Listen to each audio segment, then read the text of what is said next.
Dosakah seorang anak melawan orang tua yang egois dan matre? Ada mantan orang tua? Gak ada. Kita ada di dunia ini apakah langsung atau melalui orang tua? Melalui orang tua. Walaupun orang tuamu gak sholat, walaupun ibumu gak pakai jilbab, walaupun bapakmu pejudi pezina, maka kau ada disebabkan mereka. Jangan lawan orang tua. Jangan mentang-mentang udah ngaji, pulang dari sini panggil ayah sini, emak sini, duduk. Ya ayyuhalladzina kafaru. Nggak bisa begitu. Coba lihat Nabi Ibrahim alaihissalam. La illam tantahi, kalau kau tidak berhenti menasihati aku, la arjumannaka, aku akan lempar kamu pakai batu. Wahjurni maliya, tinggalkan aku, pergi sana. Apa jawab Ibrahim? Sa'astaghfiru laka rabbi, aku akan mintakan ampun kepada Allah untukmu. Innahu kana bi hafiyya, Allah itu dekat dengan aku dan mengabulkan segala doaku. Itu akhlak yang diajarkan Nabi Ibrahim. Maka selalu kita katakan Allahumma salli ala sayyidina Muhammad wa ala ali sayyidina Muhammad kama sallaita ala sayyidina Ibrahim wa ala ali sayyidina.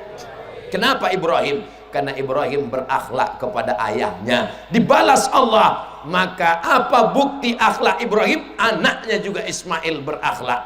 Ya bunayya, oh maisan,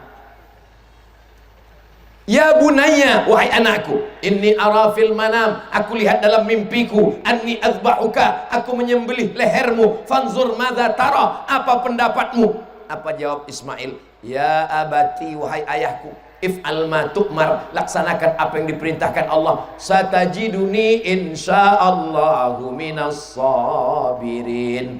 Kalau kalian berbakti pada orang tua, adik-adikku, maka insya Allah anak-anakmu juga akan berbakti. Tapi kalau orang tua saya ini Pak Ustadz nakal, wa in jahadaka ala an tusyrika bima laisa laka bihi ilmun, kalau orang tua memaksamu untuk mempersekutukan aku, fala tuti'huma, jangan patuh kepada mereka, jangan ikuti mereka. Tapi ayatnya belum titik, baca ujung ayatnya. Wasahibhuma fid dunya ma'rufa, tetaplah berbuat baik kepada mereka. Ma'rufa, yang baik menurut urf. Jadi kira-kira menurut orang saudara saya di Pulau Madura, bagaimana berbuat baik kepada orang tua? Tetaplah berbuat baik. Jadi Ustadz gimana merubah dia?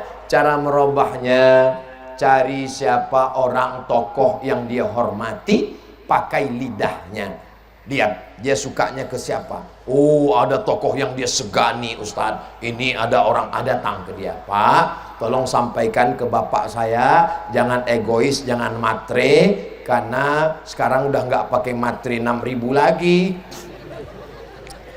Tolong sampaikan ke dia supaya segera sholat, menutup aurat. Inna awwala ma yuhasabu bihil abdu yaumal qiyamah sholatuhu. Buat acara arisan keluarga, undang kiai.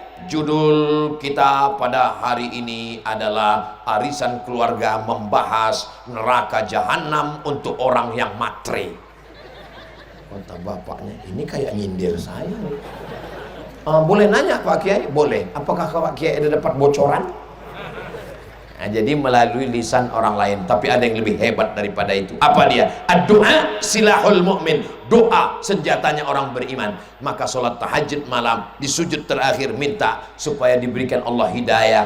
Allah Ta'ala Maha Kuasa, tidak ada yang sulit bagi Allah. Ya muqallibal qulub, engkau yang membolak-balikkan hati, balikkanlah hati orang tua kami yang matre kepada orang tua yang baik-baik, yang soleh dan solihah ya Allah. Mudah-mudahan orang tua kita baik-baik semuanya insya Allah.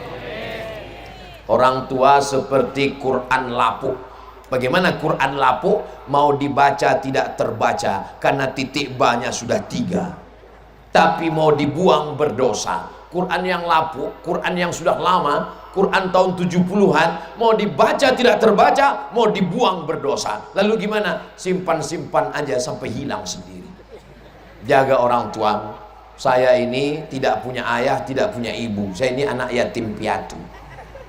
Jadi tahu betul rasanya. Kalian sulit untuk menceritakan bagaimana rasanya nggak punya orang tua. Nanti setelah orang tua adik-adik kalian, orang tua kalian nggak ada, baru merasa. Betul kata Ustaz Abdul Somad, betul kata Ustaz. Nggak usah nangis lagi. Kemarin gue kasih tahu nggak percaya. Sedangkan anak sudah berbakti dari segala hal, menafkahi kedua orang tua, anak-anak dan semua keluarga. Jangan menyesal buat baik sama orang tua. Kenapa? Karena kalian sudah melaksanakan perintah Allah. Wa qadha rabbuka alla ta'budu illa iyyah. Selesai Allah, langsung orang tua. Wa bil walidaini ihsana. Saya seorang, ini agak serius sedikit. Saya seorang janda yang hidup mandiri, usaha sendiri dan bekerja sendiri.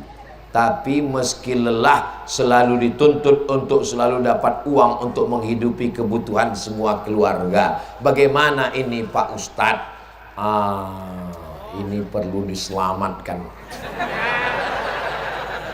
Tapi yang jadi masalah, kalau yang lajang-lajang ini bersedia, nggak apa-apa. Datang seorang nikah, ditanya sama Nabi. Kata Nabi, kamu nikah sama gadis apa janda? Kata dia, saya nikah sama janda ya Rasulullah. Kata Nabi, halla bikran tula'ibuha wa tula'ibuka. Kenapa kamu nggak nikah sama anak gadis? Lalu kemudian kata dia, adik saya banyak. Kalau saya nikah sama anak gadis, sebaya dengan anak adik-adik saya, nanti mereka kelahi. Saya nikah dengan janda yang udah agak tua dikit, supaya mereka terayomi, terlindungi. Korbankan perasaanmu demi untuk keluarga, wahai anak muda. Setuju? Dari bunyinya kurang. Malah yang mau menyelamatkan bapak-bapak yang udah punya istri. Berat bapak. Karena kita ini pakai kompilasi hukum Islam Indonesia. Di Indonesia kalau mau menikah menurut hukum Islam kompilasi, bukan fikih. Kalau fikih no problem. Tapi kalau menurut kompilasi hukum Islam, ibu-ibu tenang dulu, tarik napas panjang, tahan, jangan lama-lama nanti keluar dari bawah. Hembuskan.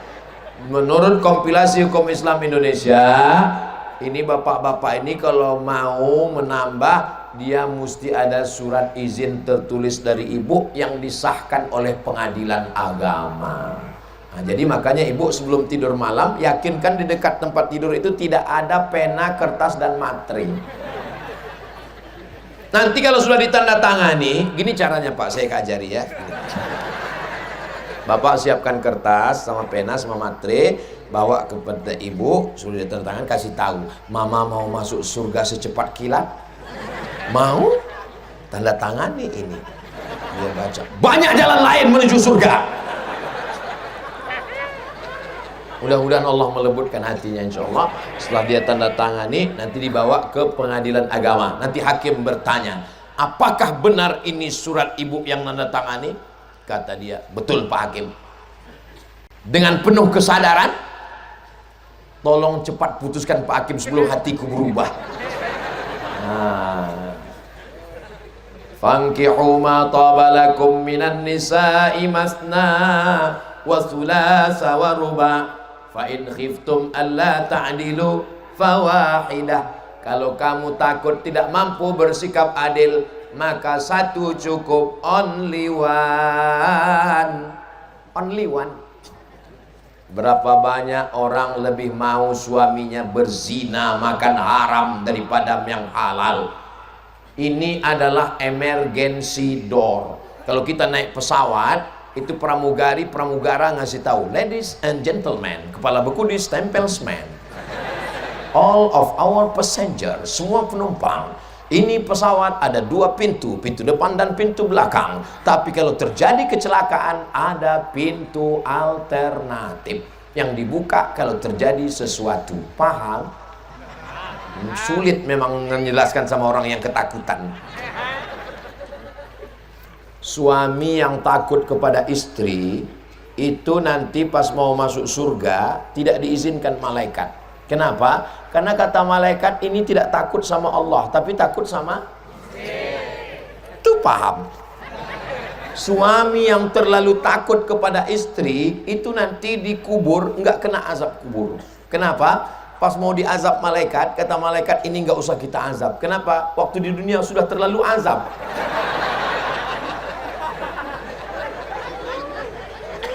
Ya Allah, jadikanlah semua jamaah ini sakinah, mawaddah, warahmah.